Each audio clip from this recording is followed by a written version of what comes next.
Good day everyone! Ito, samahan niyo akong tignan ang mga nabudol ko. Ay, hindi pala.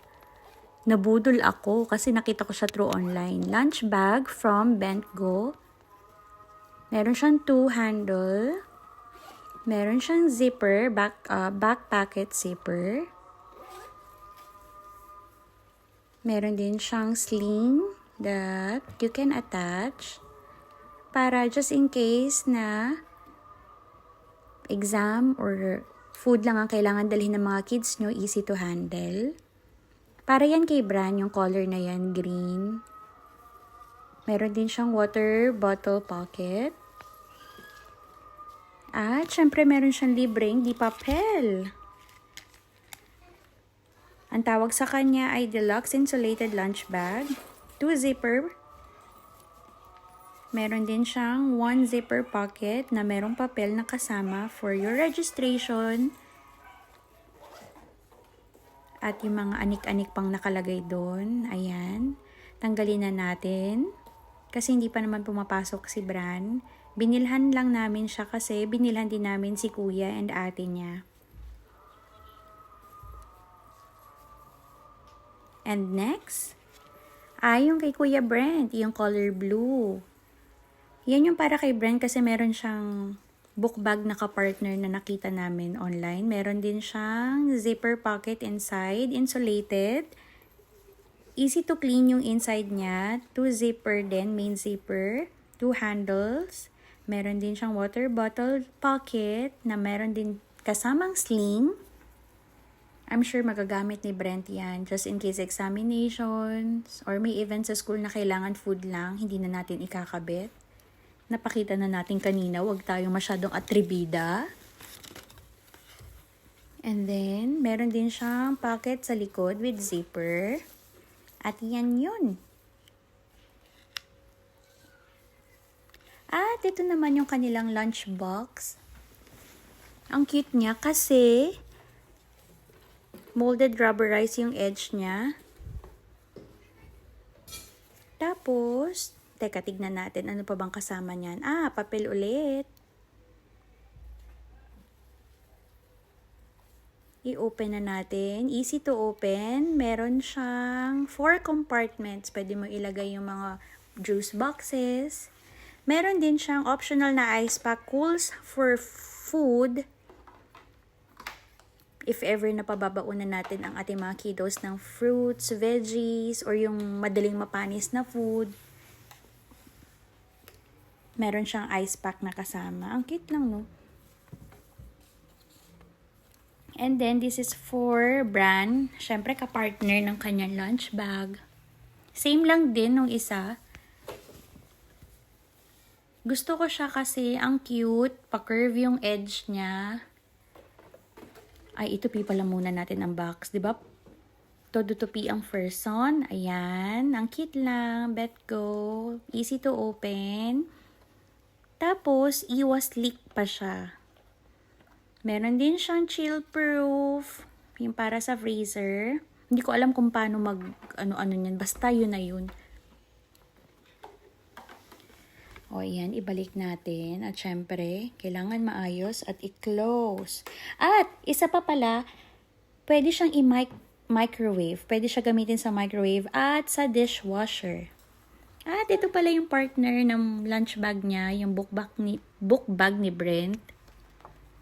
Nabili namin siya sa Amazon sa US kasi wala dito sa UAE ng ganyang book bag na same nung lunch bag na nabili namin. Meron yung attach yung lunch box compartment. Masyadong malaki yun. At ito naman, pwede mong i-attach dyan yung adjustable handle ng lunch bag.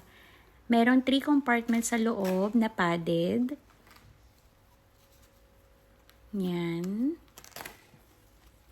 Tapos, meron siyang 2 main zipper para hindi mahirapan yung mga kids natin kunin yung mga gamit. Padded yung back part niya.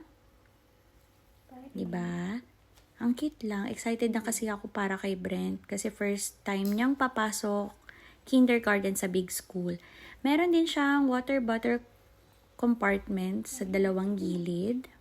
Ang cute lang.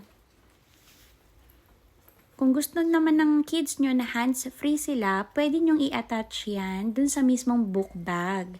Kaya lang, napakabigat. Feeling ko, napakabigat kung si Brent ang gagawa ng ganyan or magdadala. So, much better siguro pag mga grade schooler na yung mga anak nyo, para hindi nila nakakalimutan pag uwian na.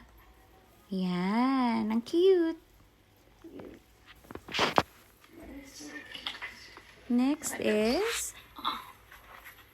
yung water bottle niya na nabili ko sa Center Point. Stephen Joseph yung brand niya.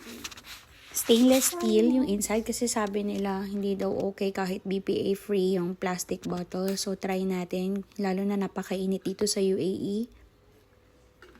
Para at least marerefresh naman yung mga kids natin pag iinom sila ng water. Mai-extra ko lang yung biniling light ng daddy nila sa kanila, dinosaur din. Wala lang, ang cute lang kasi. Tapos, ito naman yung para kay Ate Amira. Ayaw na niya magpabili ng bag, pero syempre dahil binilhan namin yung mga kapatid niya, meron din siya. Daddy niya nagbumili niyan. Herschel ba yan? Ewan ko, basta may compartment for laptops or iPad. 2 zipper. Kaya lang parang, ewan ko, dalawa yung handle niya. Top handle. Tapos meron din siyang pocket for bottles. Pinili yan ni ate yung color. Basta na-request niya yan, sinend lang niya yung picture kay daddy niya. Aba, meron pa pala dito. Ano to? Yung pouch niya for pads. Marunong din naman pala si Ate Amera kahit papano. Kung ano-ano kasi nakikita ko sa bag niyan eh. For the ayos ang person. Ayan pala yung makeup kit ni ate. Makeup ko no. Aba, may eyelash curler pa. Clamps for hair.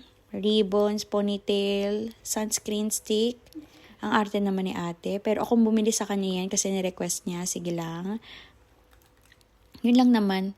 Sunscreen at lip balm. Bili ng daddy niya. Social. May pa-Dior ang attaché. Sana all. Mapapasana all ka na lang talaga sa mga anakis ngayon. Pero hindi naman ako bumili niyan. At pinaghirapan niya yan. Reward yan ng daddy niya sa kanya. Nung meron siyang honor or mataas yung grades niya. Meron pang lip balm. Teka, ano pa kayang meron?